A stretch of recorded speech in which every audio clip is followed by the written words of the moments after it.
Weird. We're seeing Deadpool, oh my gosh!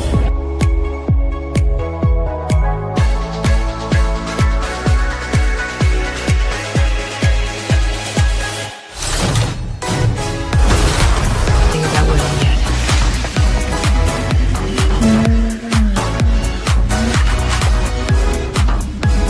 My sister has it. Yes. It's you. I know.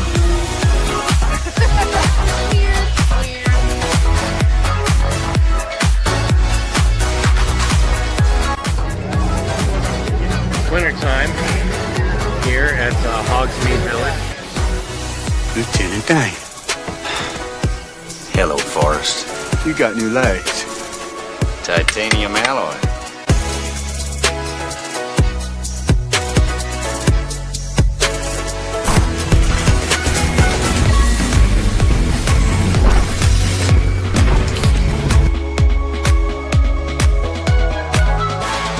Time for my summer sizzle, cool as a cherry popsicle. No, God!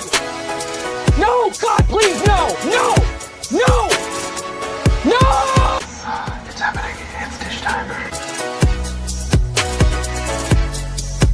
I've always wanted to do this in front of you.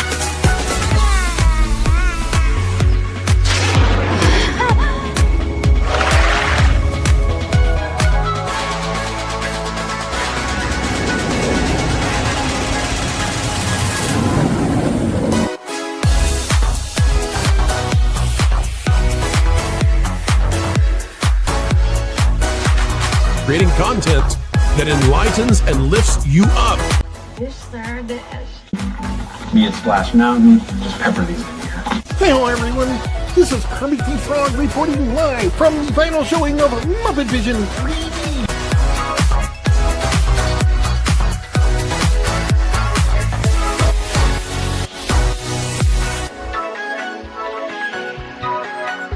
Right? God, I missed our daily dishes. Yes, indeed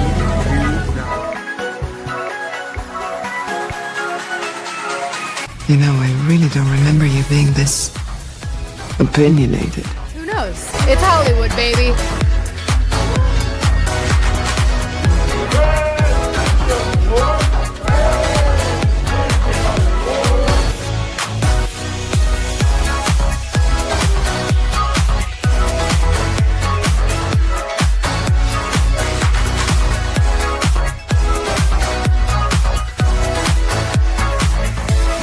Ladies and gentlemen, it's time for the dish! Hey. So, let's dish. What do you want to dish about? Anything you guys want. This is your time. Welcome back, Fun Fam, and if you're brand new to the channel, welcome in to Follow the Bradley's Fun. This is The Dish with yours truly, Ron E. Bradley. I'm the internet's Mr. Nice Guy, unless you cross me, and then no more Mr. Nice Guy. How's everybody out there? I hope you're having a phenomenal day today. It's Monday once again. It is, as of the recording and live streaming of this, which if you're watching it live, you're watching it right now on the 20th day of April in the year 2026. And if you're watching this on the replay or if you're watching it live, please do hit that like button on your way in. Comment below if you're watching on the replay gang, and stay active in the live chat. If you are chatting it up, I want to thank everybody for being here. I saw That Park Place raid come in, so if you guys were watching me on That Park Place, welcome in. If you were not, that's okay, welcome in as well. Let's see who all is here, who all is in the chat, chatting it up so far. We have Snortopoopas Q Bird, the polar bear from Pinellas County, has come through and says, "Hello, humans and other quitters." I don't know what Snortopoopas' voice sounds like, so it could be anything like that, but I want to say hi to you. First Dragon Queen, boo! Boo, I say, boo! All right, that's the one from Princess Bride. O2RR, That Park Place raid. Izzo's Place says Ron E. Bradley Esquire. Yes, I would probably use my full name, Byron, if I was going to go by Esquire. Byron Evans Bradley Esquire. Yes, indeed. TJ Magnify is here. Kit Kat. Hello, Kit Kat. And let's see, First Dragon Queen, so how do you play Sean, the artist formerly, once upon a time, named John. Ron, do I know Xena? Too, I do not know Xena. You're asking that because I have met Kevin Sorbo, Hercules. No, I would love to meet her as well. Kevin was very nice, and his son is awesome and extremely tall. So Braden, I believe is his name. Kevin just got out of the hospital, Kevin Sorbo, with a knee replacement and a second surgery for the knee replacement where it got infected. So yuck on that one. Prayers for Kevin Sorbo for quick healing. Flying blind on a rocket cycle is here. Hi all. NDW says, yay, I made it live. I just got home from having car service and washed. It's happy now. Andy W., congratulations. You have won this. This is in my hands now, but hopefully by next week it will be in your hands. Andy W. was the winner of the Figment. You want me to autograph it or anything? Let me know. I still have it here. I haven't sent it off yet, but it will be going out sometime in the next few days, Andy. So let me know what you want. I could put like an autograph on his butt or something if you want. I wish I had. I don't have any like pins. I sell them in the spread shop, but it'd be cool if I had a pin to go along with it. I need to do that for next time. Reminder to self. First Dragon Queen, Kit Kat, hi, Bruce Newhouse. Bruce is in the house. Howdy do to y'all. Who else? Trying to see if I've missing anybody. And I'm scrolling. Texas 8412. I see you out there. Howdy. Flying blind. I think I got you. Let's see. Trying to see. Chief William Schweikert is here. Hello, everyone. Hope you all had a great weekend. Yes, indeed.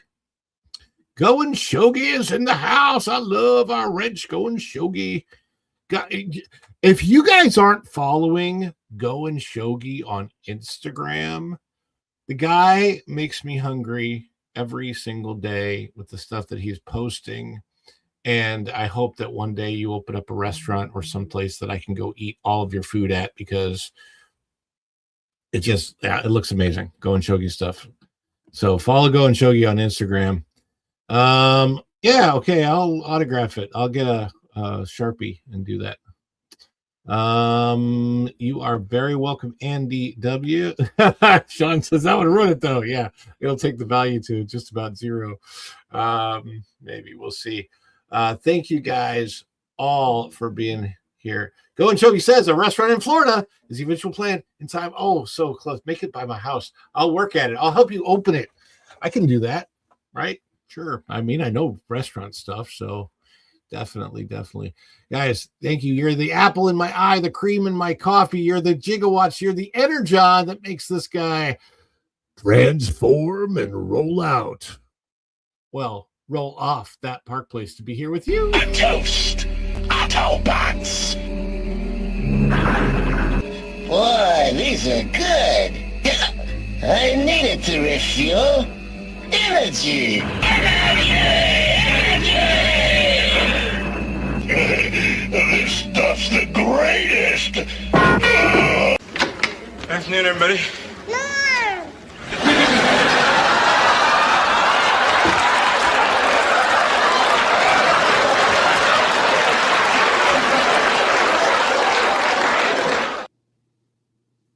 Hi, Ron. Tom What's is going here. on?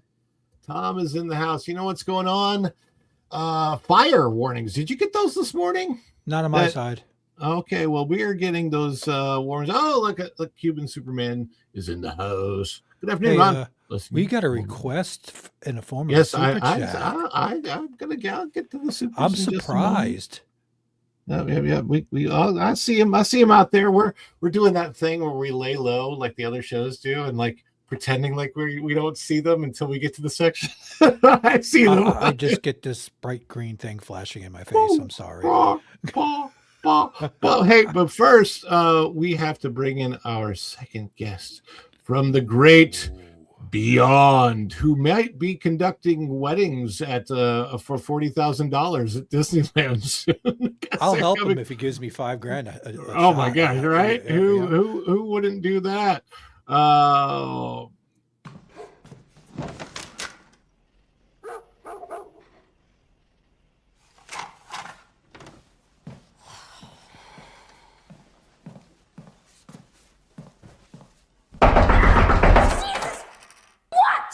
Who's there? Hello? Weddings? I'm doing weddings now? This is news to me. We just did a story at that Park Place that they're going to do $40,000 weddings at Disney's Haunted Mansion in Disneyland. Get this, the wedding starts at 5:20 a.m. Yeah. And by the way, where did they come up with that wonderful time? It ends at 6:30. All the guests have to be out by 6:30. So you have an hour-long wedding, and you got to get out and then leave the park because the park doesn't open until what? 8, 9 o'clock. Yeah. Yeah. Well, you have guests coming in for part rope drop at like 7. So good Lord. How you doing, Lou? Well, let's see. Pretty good, I guess. I've had tubes running into my various newly made orifices and medical stuff going on. But hey, works for me. Are they sucking the life out of you, or are they putting the life into you? Well, they're theoretically putting medicine into me that will keep the life in me. Okay. But when they said, "Oh no, I went for a routine doctor visit," I said, "Great, so give me something for the pain and change the medicine, and I'll see you in 6 months." And they said, "No, you're going into the hospital." Oh no. That was a surprise. And then when they said, "No, that's okay. We just want to fit you up with this tube that runs into you.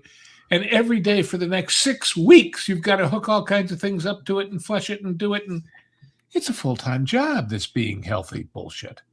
I mean, gosh. So anyway, I'm doing okay. But thank you for everybody. And thank you for everybody who's been so kind that I've been a little remiss in my Patreon and other duties because, as my dear late friend John Lennon said, life was what happens when you're making other plans. And he sadly proved that. So anyway, I'll get by with a little help from my friends. Yeah, life and I was doing life and death happens.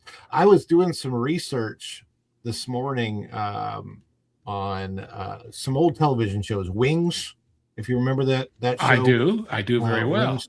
And then also on Lois and Clark.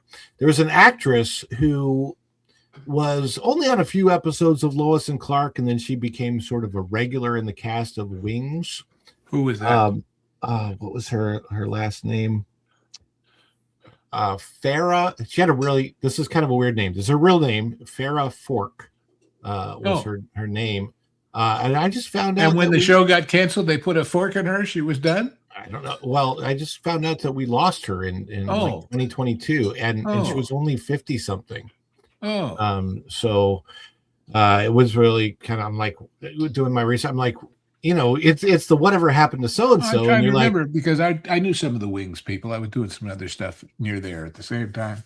But it was funny because that show was a staple of television during its run. But it didn't win a whole lot. It had a good fan following and a good audience. But it's kind of been lost. Well, I'll tell you what happened to that show if you want to know all the gory details. Sure. That show and another one, that one was produced by Paramount, the other one by Universal. Were both good shows with good longevity, and they couldn't quite make it to put the deal together to do another year. So from there, where do you go? Syndication. Well, the problem was they put them both out for syndication, and the response they got, although good, was not as high as they thought they'd get. Well, it turns out that Universal and Paramount were 50-50 in a thing called USA Network. And so what they did is they basically syndicated it to themselves as a comedy hour of the two shows on USA Network. Yeah. So, which I think is where I actually discovered the show and have watched all the seasons of it, but a long time ago. I really like it was funny. It was kind of like Cheers, except in an airport instead of a bar. Right. So a lot of the same creatives involved. But it was fun and well written, and my gosh, that's where Thomas Hayden Church got his big break and his big start, and then the guy that starred in it went on to become the voice of Superman in the cartoons and stuff. So it's pretty cool. Hey, speaking of pretty cool, we've got to get to some pretty cool super chat activity already happening.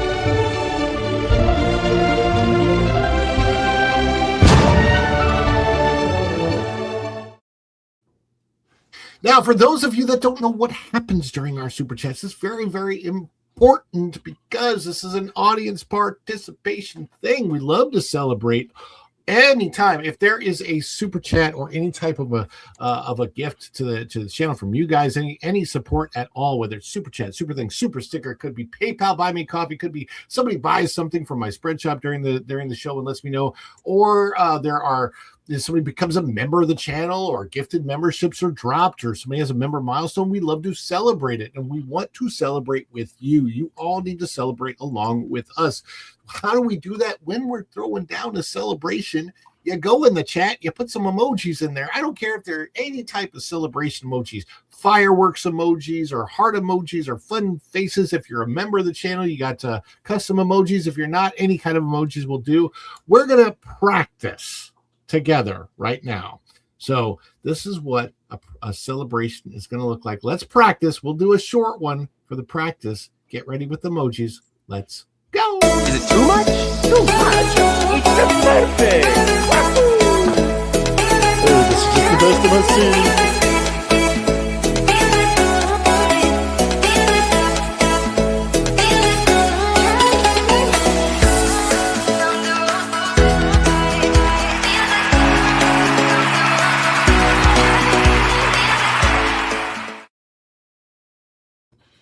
Shalhoub got his start on I always think of Tony Shalhoub in Men in Black, because he was in that as well. So we got some super chats to get to right here from Texas 8412. Yes, it's true. The goal, we've got 3 out of 5 already. My gosh, maybe I should have made it higher, but yeah, the goal is that you guys get to pick the goal. So if we hit the goal today, I'm going to take suggestions from the chat. One which is right here with the super chat from Texas 8412. We pick more cast member stories. Well, I absolutely have plenty of cast member stories, so if that's what you want, you might end up getting that if we hit the goal. But one thing we have hit is a super chat from Texas 8412, which we got to celebrate.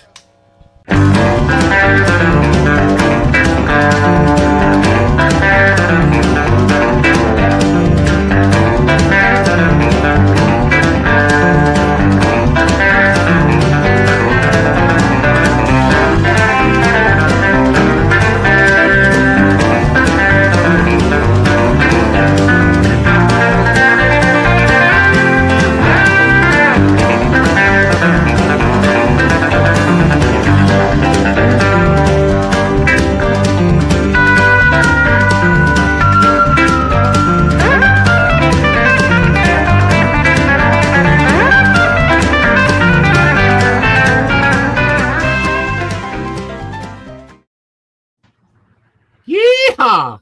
That was celebratory indeed. Absolutely. That was fun. And we got one from Kit Kat, who comes in here and says, let's see the cats dance. Well, absolutely. We can see the cats dance.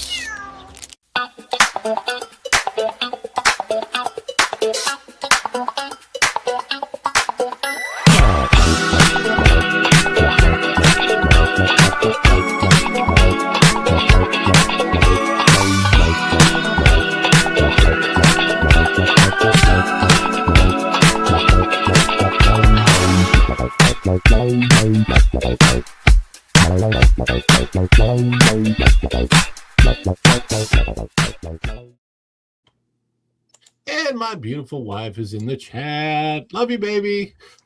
I didn't know she was watching. She had a couple comments. You must have missed them. Where though? Yeah, no, I saw. Okay, so we've got, let me see.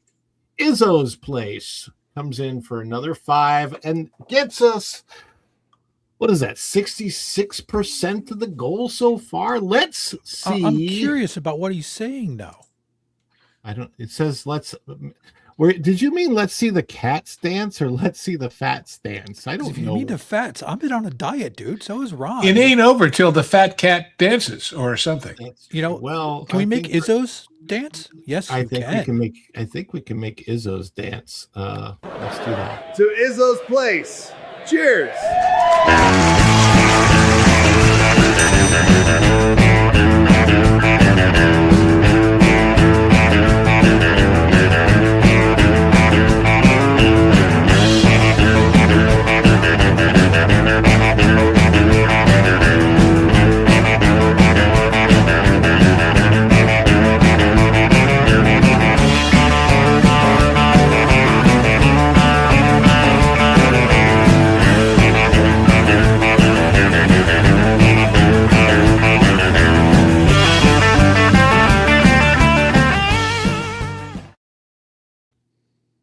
Ironically, I have no idea because that was AI generated, so we don't know if you even look like that. You know, it's funny because of these celebrations. I now have to go in and make sure before I do the show that I put my settings on YouTube that it may have AI generated content. So, oops, Izzo's Place.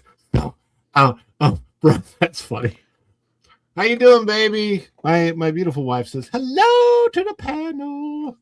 And I think we might have had another one that come in during all that from our good friend Bruce Newhouse for the goal. Gets us 80% there.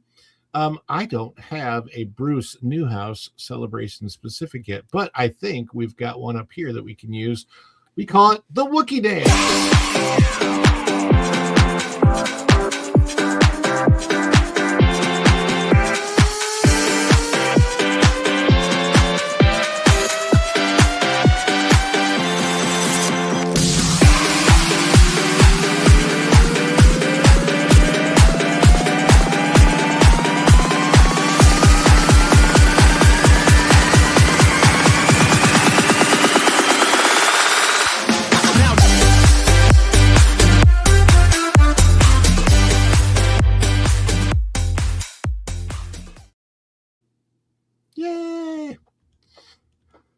Oh,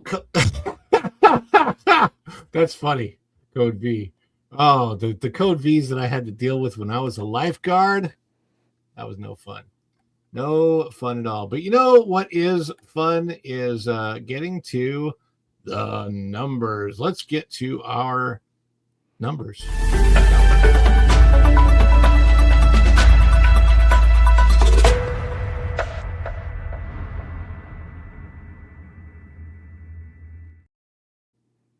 It was quite a weekend at the box office, and we've got this coming to us out of the numbers for the box office for the weekend of April the 17th.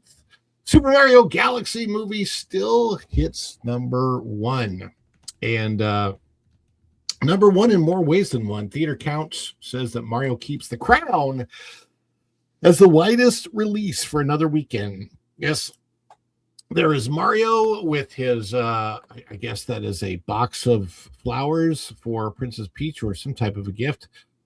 This weekend, 3 new wide releases hit theaters, including the supernatural horror film Lee Cronin's The Mummy, not to be confused with any other version of The Mummy, and especially not Universal's version of The Mummy, because I've seen the trailer for this and it looks like something I would not want to watch personally. It's not like an ancient thing. It's a story that takes place in modern day, and a person. It looked to me like what's going on is there's some type of a trafficking situation where there are girls that are being like literally mummified or something like that. So yeah, it's just like yuck. Anyhow, so you've got Lee Cronin's The Mummy arriving in 3,304 theaters. The Mummy follows a family as 8 years after their daughter Kate vanished in Egypt. Charlie and Larissa learn she's been found alive, badly injured, and in shock. Discovered in a sarcophagus wrapped in ancient scripted cloth. Kate, well, that would certainly shock you. Yeah, yeah, that would be yeah. Have you seen the trailer for that, Lou? By any chance? No, I haven't. It's like I was watching this and going. It's a big bait and switch, because if you're a fan of any of the Mummy movies, even whether it's the Tom Cruise one or even the one I like, which is the 1990s Mummy movies, it is not that at all. So yeah, it's sort of a bait and switch with the name, but yeah, Katie's brought home to Albuquerque to recover with her siblings and grandmother, but as they try to heal, unsettling events begin to unfold. The film stars Jack Rayner and Leah Costa as Charlie and Larissa. Charlie and Larissa Cannon, respectively, with James Wan and Jason Blum producing this revitalization of the Mummy franchise. I don't think this is a revitalization of the Mummy franchise. I don't know. At what point is a franchise a franchise? I mean, we can go back to Boris Karloff if we wanted to. I guess that's the first, although maybe it isn't the first. I don't know. But also opening in wide release this weekend is Normal, starring Bob Odenkirk. This film follows Ulysses, a small-town sheriff whose temporary posting to the peaceful Midwestern town of Normal. Was it Normal, Illinois? Is that where it takes place? Was meant to offer relief from his troubled marriage and recent moral injuries in the line of duty. I wonder if it does take place in Normal, Illinois, which is a real town, and that one I have been to. According to what I just looked up, it's Minnesota. Oh, well. But there are normals all over the place. In Illinois, there's a Normal State University. Yeah. The reason I know where Normal is because that's one of the places where I got pulled over on the highway by a cop. Never an abnormal, always a normal, I tell you. But there is a peculiar Missouri. Well, more than one, if truth be told. I'm wondering why you got pulled over. Speeding. Oh, okay. I mean, I thought you were trying to take a mummy or something. No, I was in college. It was a long time ago. Normal, Illinois' official motto is everything is just as it seems. For real. You know what? Are you aware of what's next to Normal in Illinois? No, I'm not. Bloomington. Oh, it's Bloomington Normal, which I think is Illinois State University or something like that. And, yeah.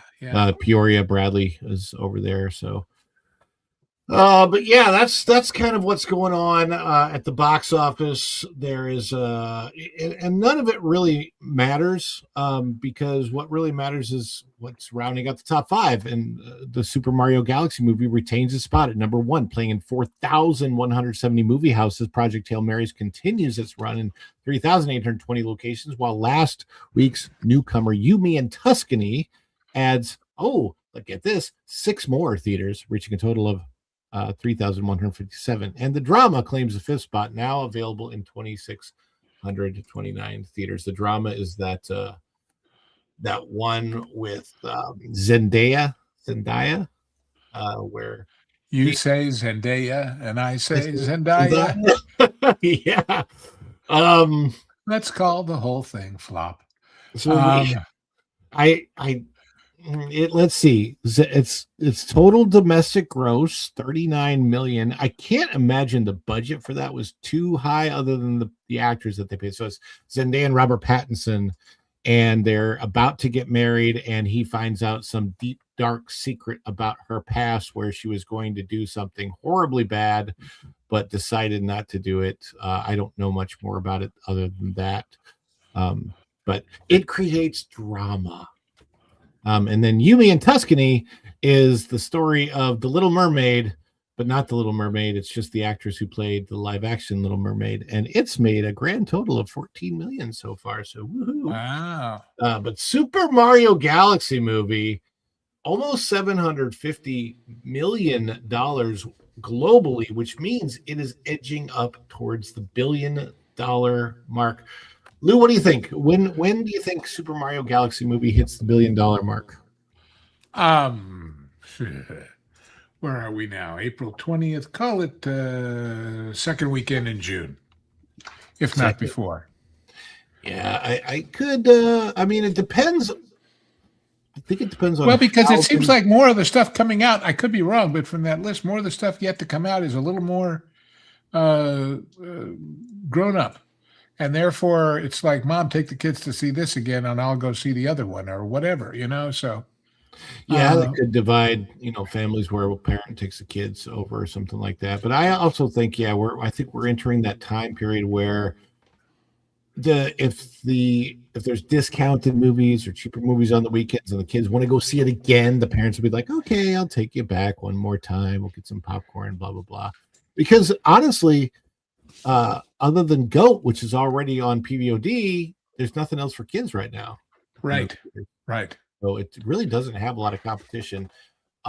This is not like, I don't know of any competition coming. I think Minions is on the way at some point in time, but I don't know when the next Minions movie comes out. Well, you know what our problem is trying to figure this out is that once upon a time the studios had a little rhyme and reason as to when they released certain things appealing to certain audiences, as far as school breaks and holidays, and it doesn't happen anymore. They just throw it out there and hope it sticks to the wall, it seems, Doesn't a new Mortal Kombat come out soon too?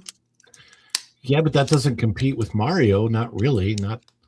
I mean, true. But Minions and Monsters isn't out until July the 1st. So there is a long runway for, I would say there's a long runway for the Mario Galaxy movie in theaters even before it goes to PVOD, because there's just not major competition for it out there. So Sean's like, no one has kids anymore, Ron. Ron, that's funny. I thought you have kids. I do have kids. That's what's so funny about it. I got grandkids, so technically they're out there. Yeah. So it's I don't know. I think Super Mario Galaxy is the dominating force at the box office right now for kids, and then you've got Project Hail Mary, which is like one of the few things that adults want to see, because when you look at the other movies on this list, The Mummy, I guess for the diehard horror people, that one's fine. But the drama, Yumi and Tuscany, are both like relationship movies, and Yumi and Tuscany, I think, is a rom-com. From what I could tell, the drama doesn't really look like a rom-com. It just looks like drama.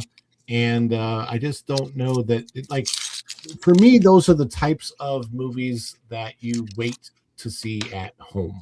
So, yeah, Well, we're ignoring that blockbuster called Hoppers, of course. Oh, didn't that hop right into the trash? Yeah, well, pretty much, but it's still up there on the list. It is number 6, Hoppers. I forgot that Hoppers is still in the movie theater, to be honest with you. Well, the other thing about seeing still in the movie theaters, even as big a hit as it is, there was a time not too long ago when Project Hail Mary would have gone to streaming now or pay-per-view. But they're resisting that and keeping it in the theaters, which I think is great. No, that's a very well, yeah, and isn't that an Amazon movie? Like, isn't that? Yeah, wasn't it made by Amazon MGM? Yeah. So yeah, that's actually very, very good. I mean, I think Netflix probably should release some of their movies more theatrical, like leave them in theaters for more than a week. I think they do like a weekend and then they pull them. Hoppers here, the whole, like, look at it. It's been out for what I want to say almost 2 months, and it's got there's half the box office. March 6th, does it say in that poster? Was the premiere? Yeah, it's only half the box office of Mario, and Mario's only been out 3 weeks. So it's Hoppers to me is a DOA type of movie. It'll be fine it'll do well on Disney Plus. They'll tout it as soon as it comes out on Disney Plus. You know they're gonna be like, "Oh, Hoppers is doing great! It's the number 1 movie streaming on Disney Plus right now." This Tuesday between 2 and 4 p.m. We took the record. Yeah, exactly. That's how they're going to do. That's what they're going to do with Hoppers. But nothing's really all that exciting except for it hasn't hopped out at you. Yeah, not yet. Except for our super chats.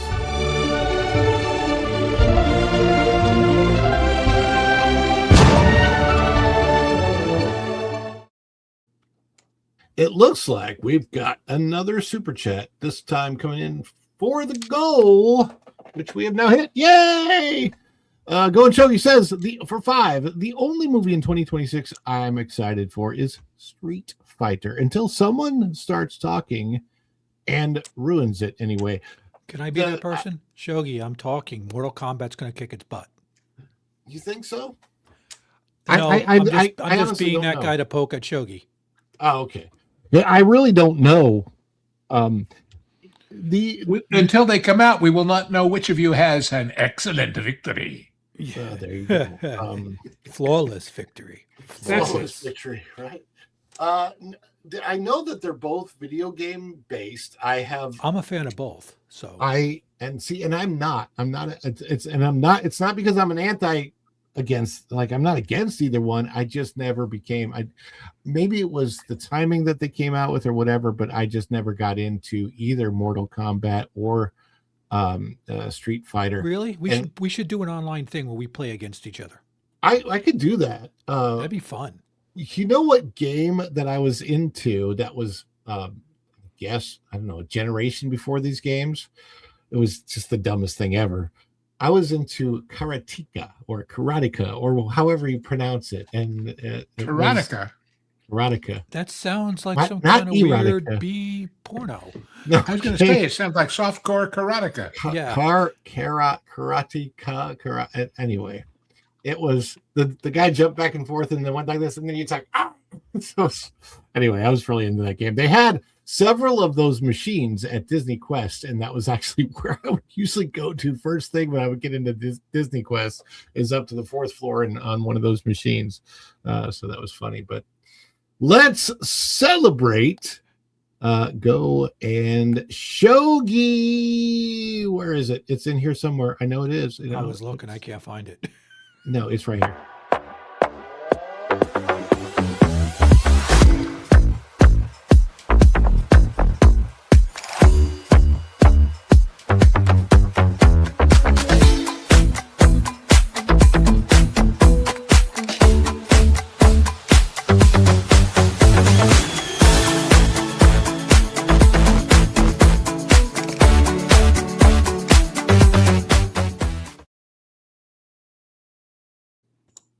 We got the goal. Oh my goodness. Well, there's a story I would I'm not, you guys know I'm really not that into Star Wars anymore, but we do have a Star Wars story, and it's not great news. Afternoon, everybody. That's not it. It's this one. I have news. What type of news is it? Well, to be perfectly frank, it's bad. Maybe if you tell me the bad news in a good way, it won't sound so bad. The bad news in a good way. Yes, I can do that. Oh, well, here goes.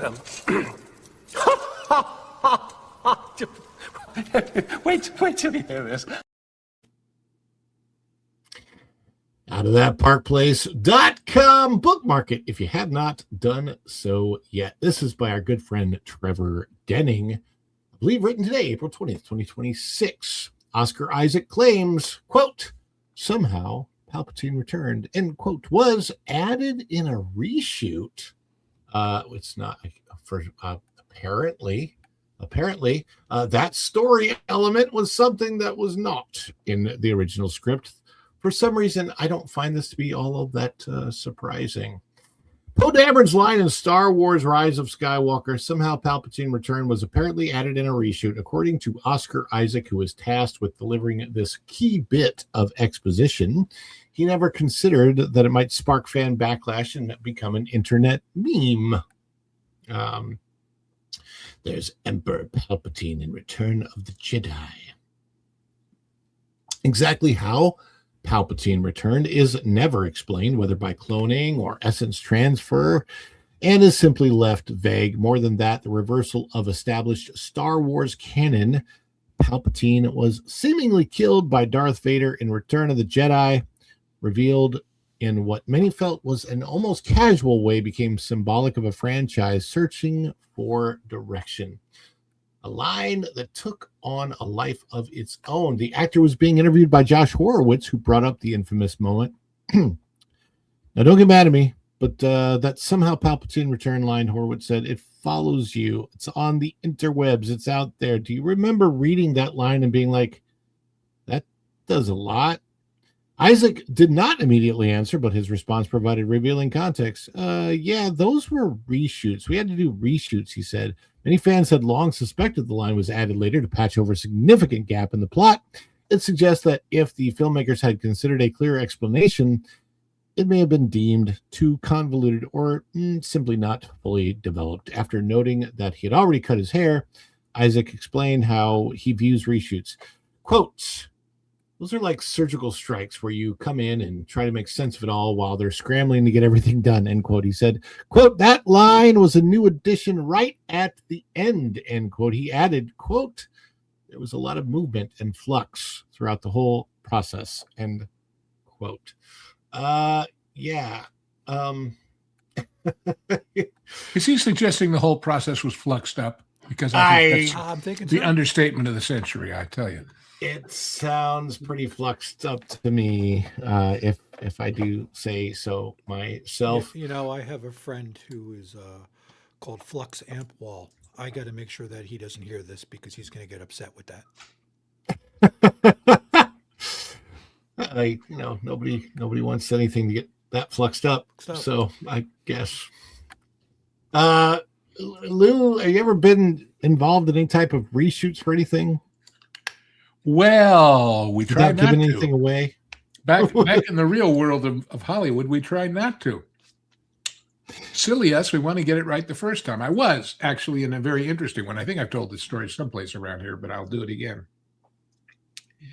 We came back and found that a certain scene, well, it needed some help. And the problem was we were shooting a show that didn't have a time slot yet. We knew it was going to be a mid-season replacement. And in those days, do you remember the news breaks they used to have at the networks on the half hour and the hour? Yeah. It meant that the actual time of the show was different if it was 8 or 8:30 or 9:30 or whatever. So we go in to reshoot these two things, and we've got the existing video that we shot before to reference to make sure everything matches, right? Continuity. 9 sets of time code. 9. because depending on which air slot it was going to go into, it's going to be this many seconds longer or this many seconds shorter.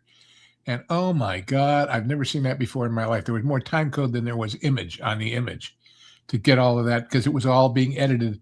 What if we're at 9:30 on Thursday? What if we're at 10 o'clock on Friday? And the editors must have been going nuts. So yeah, I've been involved in them. They're not fun. But with this thing, it seems like when he said, oh, we were in reshoots, and I can imagine, well, what if you said this? Fine, great. Oh, wait, next, we're moving on. We only have 2 days. Because remember, everybody gets paid for this stuff. They don't just write a check to Robert Downey Jr. and say, that's your fee for the movie. If they call him back, he gets paid whatever his insanely high day rate is for every day getting there, and all of the per diems and all of the transportation. It's a very expensive thing.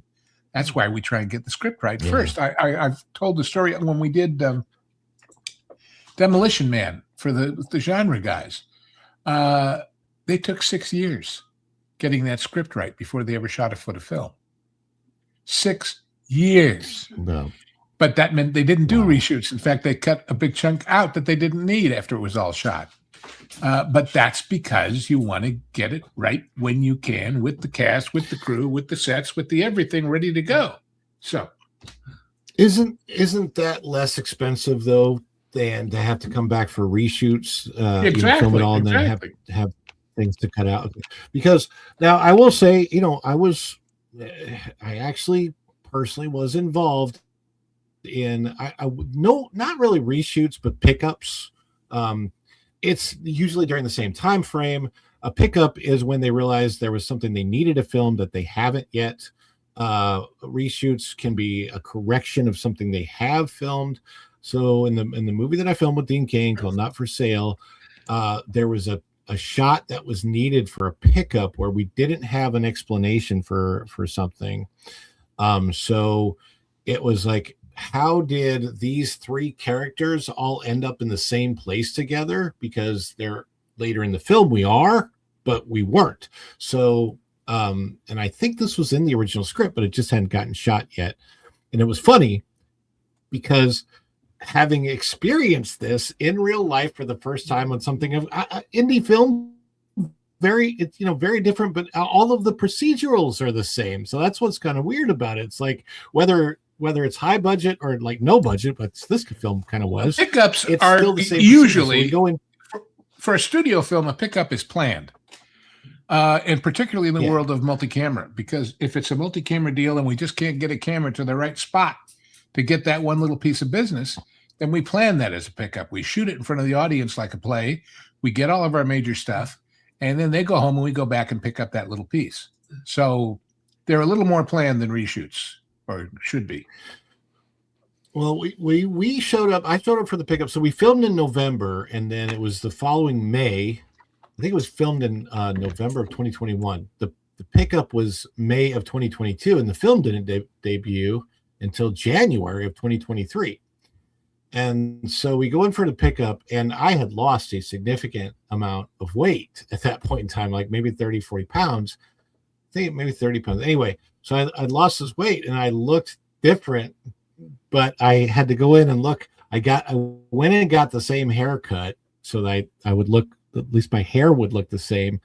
I don't think it's noticeable too much because of, you're not really looking for that, but I notice it when I watch it, because if I look at the scene like just before and after, I can see the difference a little bit in my face. I'm wearing a very loose shirt. So the type of shirt that I'm wearing, and it just makes me think that even though that the small insignificant indie film, that kind of thing can make such a difference in pickups and reshoots. When Oscar Isaac said he had different hair, I always think about that kind of stuff and how movie magic comes together. And in this case, I guess it ended up being something that wasn't so magical because it became an internet meme for such a long time. Also, I think, didn't they share? I don't know if either of you know or remember this, but it feels like they released something in a video game. Wasn't that released in Fortnite that if you played Fortnite, there was something about the Emperor coming back in Fortnite, and that was supposed to connect to this film. Do you remember that, Tom? At that time, I wasn't playing Fortnite. Oh. I avoided that until my friends dragged me kicking and screaming into it. His comments point to a production that was evolving in real time, experimenting with competing ideas at different stages. They may also reflect the broader trajectory of the sequel trilogy. After, is it Ryan or Rian Johnson's Star Wars: The Last Jedi took the series in a different direction, J.J. Abrams returned to steer the final installment. The result raises an enduring question. Was there ever a single cohesive vision guiding that trilogy? I don't think there was. Defines the film. So Star Wars remains one of the most influential film franchises of all time, and The Rise of Skywalker ranks among the most expensive movies ever made. With its deep lore and dedicated fan base, every creative decision was bound to face scrutiny. The fact that, quote, somehow Palpatine returned was presented in a reshoot as sufficient explanation was almost certain to provoke backlash. Objectively, the issue is not that the villain was resurrected to move the story forward. It's that the return was never meaningfully explained. And it goes on to finish up the story bit here. But yeah, it's one of those things where I think it hurt the franchise, and I just don't think Star Wars is ever going to live that down. I also don't think Star Wars is ever going to recover to become the franchise that it once was. Tom or Lou, I'll give you the last word. It would take a lot for it to come back. And as you notice, John's last comment, and the Fortnite event is canon in the Star Wars. It's kind of like, really? It's one of those things. It's like, I'm sorry, but KK destroyed it with all her decisions. But this whole canon thing is a fan fiction anyway. True. I mean, somebody, Sean asked in the chat, Lou, is that why they had show intros and syndication, but not when they originally broadcast the shows? Could be a timing thing too. Oh, man.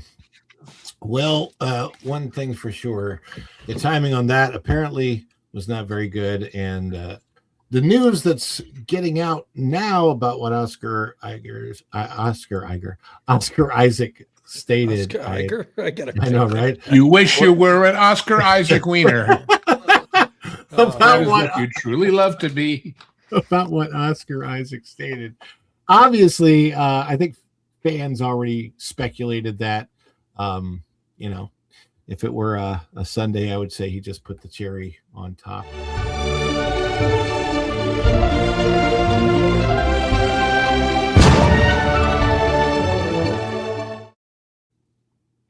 Going Shogi has been a member for 21 months. Oh my goodness, Shogi!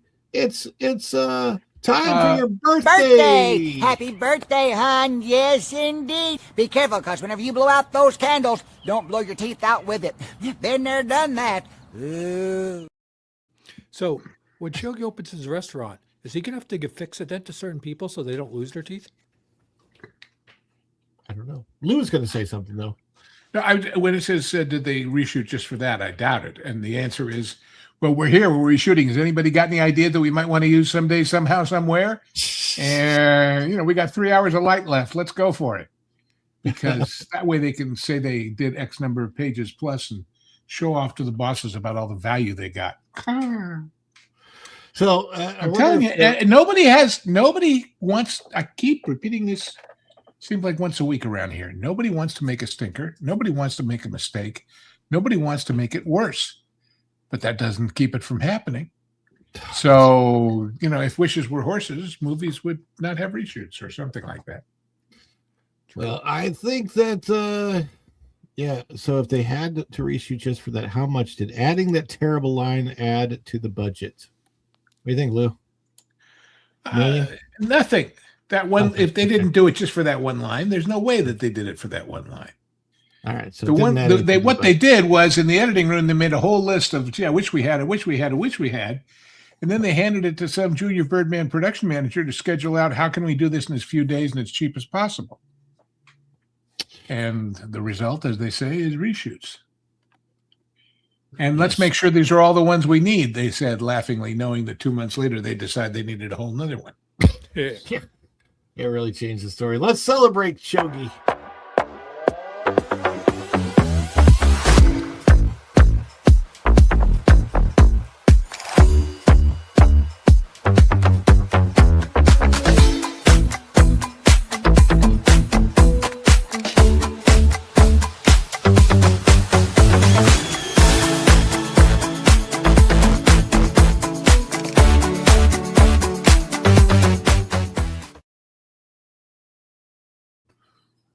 Guess we should be happy it wasn't found footage.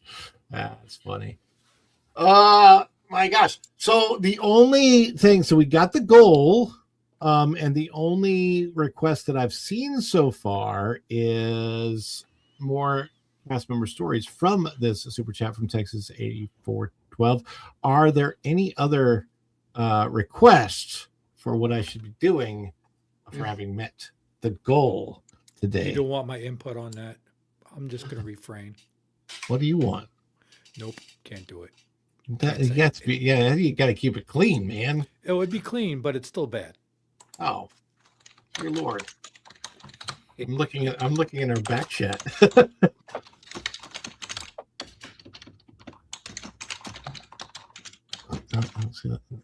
There's some typing going on. Oh, sorry about that. That was me. I thought it was Tom.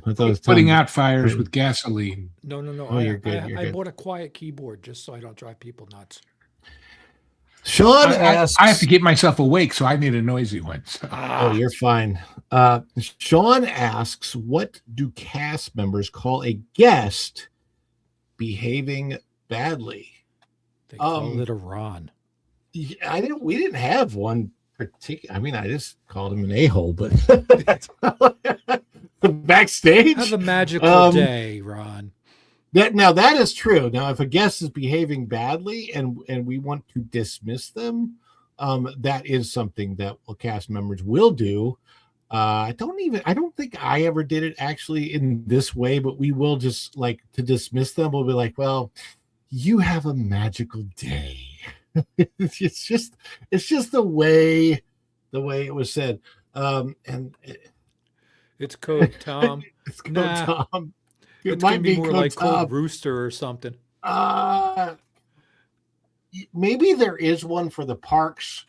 When I was working in the parks, I was working for DVC, so I wasn't working operations in the parks. When I worked operations, I was working out of the parks, typically in resorts. So I worked for resorts for lifeguarding and for serving. Right. Do you want to know what customers call the DVC people when they're walking around? Vampires. Blue shirts? Besides blue shirts, what are those? Vampires. Oh, yeah. Yeah. Drain your wallet. That is true because we suck. That's but you're not wrong. And you're absolutely WDW, you know what that stands for? Will Drain Wallet. Will Drain Wallet, yes. I know that Epcot doesn't stand for Experimental Prototype Community of Tomorrow. No. It was known as Every Person Comes Out Tired. Every person comes out tired. Yes. And then for cast members, it's Every Paycheck Comes on Thursday. which is true. Yeah, it's a code, Tom.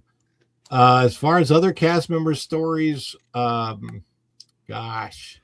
I never worked there, so I can't give you one.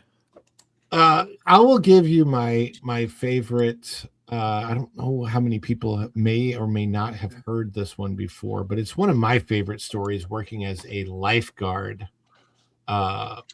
This is one where we had to close the pool down. 2 whistles. So if you hear 2 whistles at the pool, that means everybody get out. If you hear 3 whistles, that's an emergency. But 2 whistles is when we have to clear the pool, and we had to do it very carefully. And this was a code V, and it was something that I had never seen in my entire life. This kid I was working. This is at the Hippy Dippy Pool at Pop Century Resort at Walt Disney World. I don't know. What came out of this kid seemed impossible. Like it seemed impossible that much could have gone in. We had to close the pool after this kid got out while he was code Ving. All right. He was in the process of it. He gets out and he runs. I don't know if he was going to the restroom or back to his room, but he kept doing this the entire time. I don't think I care. It was macaroni and cheese. And the macaroni and cheese. I really don't care now. Oh, come on, dude. I want to eat lunch after this. It was intact, though. And it was, the line had to be well over like a football field long. He won't stop, will he, Tom? I'm just, I don't know. I'm just like. What's the goal? We will never hit a goal again, now that you've done this. People say, don't hit the goal. Weird. Yeah, there you go. It was a never-ending story, but it wasn't a story that came out of him. No, Stick a pooper in a pool and call it macaroni. I'm trying to think. I don't think I ever responded to Code H. I don't remember that. We also had preparation, perhaps. Code no. Well, yeah, no, we had mostly numbers for everything. And I don't remember what the numbers Right. Yeah. We had Tom's got control back there. I'm surprised. I actually hit that one by accident. I was laughing and I clicked the mouse when I went to move the mouse. So I'm just glad I didn't hit the other one. No, I'm just where's the one that I'm surprised you didn't hit this one. Hell does this have to do with anything? Tell me what's happening! No, I was looking for this one. I was looking for the lowered. Oh, lowered expectations. Well, I will tell you one thing that I learned. Now, this is interesting. You may not believe it, but I promise you it's true. I really do. But there was an Imagineer looking at this kid and seeing the various shapes that they put down, and I think they came up with this. What we've tried to do is really bring that shape language from the architecture. But like what we love to talk about at WDI is shape language. And we often refer to shape language. There's such iconic shape language in Spaceship Reveille Attraction. We really wanted to make sure that we fused to that throughout the space. You got to wonder if that's how she did her hair. It's shape language. It's all shape language. Lou, tell the people where they can find Lou's views and what that's about, and your Patreon and all of those wonderful things. Oh, well, I've been shamefully neglectful of it, but that is about to change. I've had these trips and medical things and, real life getting in the way. But now there will be more. Lou's Views is all about all the stuff that I don't talk about here. Well, some of it is stuff I talk about here, but from a different perspective. So to the degree that we on these channels discuss showbiz, I might tell you something about showbiz that applies to your biz and your job and your life. And beyond that, it's old fart anecdotage and travel and food and wine. And we keep promising, but by God, we're going to deliver. Culture and I are going to do a big wine extravaganza very soon. And it comes out irregularly. Though not quite as irregularly as your anecdote, but and it's a whole $5 a month. And if you want to come play along, we'd love to have you. There are plenty of you who do. In addition to that, as you all know, I do this wonderful thing called the Genre Guys, and I don't say it's wonderful because I'm involved, but with Hangry and with Lauren, where we dive deep into various movies to prove to you there are good ones out there worth your attention and worth your retention. And give you some of the things you didn't know. And I can sneak preview to say that the next two that we're going to be doing, because I just watched them over this past weekend, we record every other Saturday and then it goes out, and it's a member perk if you are a Pro Channel member. But if you are on TPP, whatever, Pod Place, we rerun them for free about 2 or 3 months afterwards, and those are coming up again and again. But the next couple we did, talk about a double feature of totally different things: A Fish Called Wanda and Gladiator. Another good one. Wow. How's that for? So it just kind of shows you we run the gamut of all kinds of movies, and 99% of them are pretty darn good. 10% of them were good then, but have dated. And sneak preview, of my opinion, But did they Wanda was brilliant and charming when, but now it's kind of tedious. But that's just me. You should put me on for when you do Mars Attacks versus something else. I don't know. Yes. What was Attack that? of the Killer Tomatoes? Derpa, whatever. Anyway, but in addition to that, of course, I show up on the Pro Show from time to time, usually on Monday nights on the Late Show, on the what I always call the super secret probation show, and various other places where I'm requested or needed, or when I've got a spare moment or 12. So Yes. I applaud and appreciate all of you who have the brilliant good taste to give a damn what I've got to say, and some of it might actually do things for you. I try to be genuinely useful. That's the bottom line for me. There you go. And Or at least Tom, entertaining. where are you at these days, Tom? I'm kind of all over the place, man. But your show, Lorena's show, sometimes popping on the game place, and on Brood Banter, which might have a surprise takeover coming up. Maybe. Oh, well, there you go. That's going to be on Friday. So, Every time I hear that, I think of Bruce Banner. well, that's the whole idea. So do I. But, And I just think you wouldn't like it when it's angry, but you would probably like it that way too, because it's fun regardless. yes, it is. It's a lot of fun, and we can get a little spicy there. Yes. Brood Banter, we all let loose when we get the opportunity to do that. And I had a rocket launch this week. I was going to say, you're covering the launches, right? Yeah, I'm covering launches. I had one that was just this last week, a couple days ago, early morning, and that big bright orange thing in the sky screwed me up. But The sun? yeah, the sun. It was supposed to launch before the sun came up, and then they pushed it back. And just happens where I'm sitting and where my camera's sitting to see the pads, the sun washes it out. So instead of a nice long clip, I got maybe a 15-second clip. So I pulled the live down because it wasn't. Well, ready for as that. they say down there in Florida, where you guys are, don't blame the sun, pour the orange juice. True. Wasn't that Anita Bryant's theory, I think? But That might Anyway. have been. Yeah, and I know the show's a little bit shorter today. Andy W., I'm going to get the this guy out to you. So and I have your- congratulations on that. yes. Yes, Andy. So Andy W. was the winner of Figment, and soon you will be able to spark your imagination for real. I'll sign the back of it, and we'll get it out to you. I think I've got her information already, so that's good. We've got the back and forth going.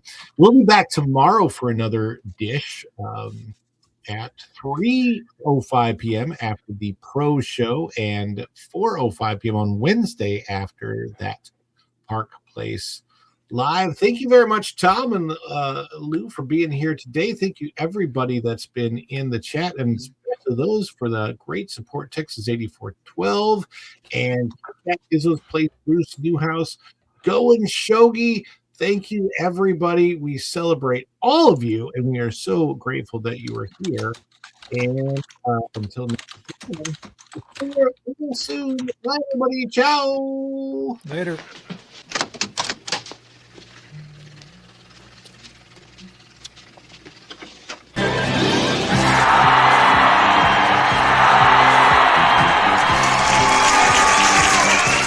Too much? Too much? It's perfect! Wahoo! Give me a break, I couldn't be more excited.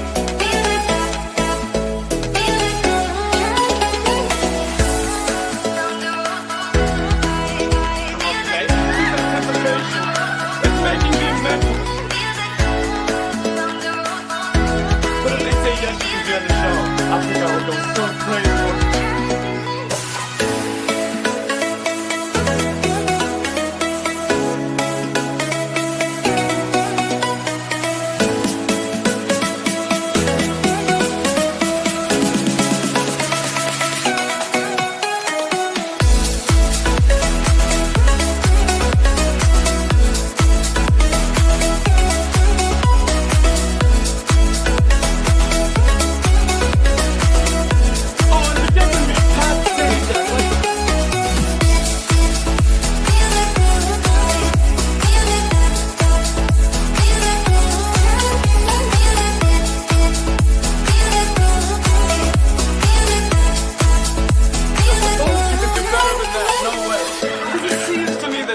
pretty decent guy, I must say.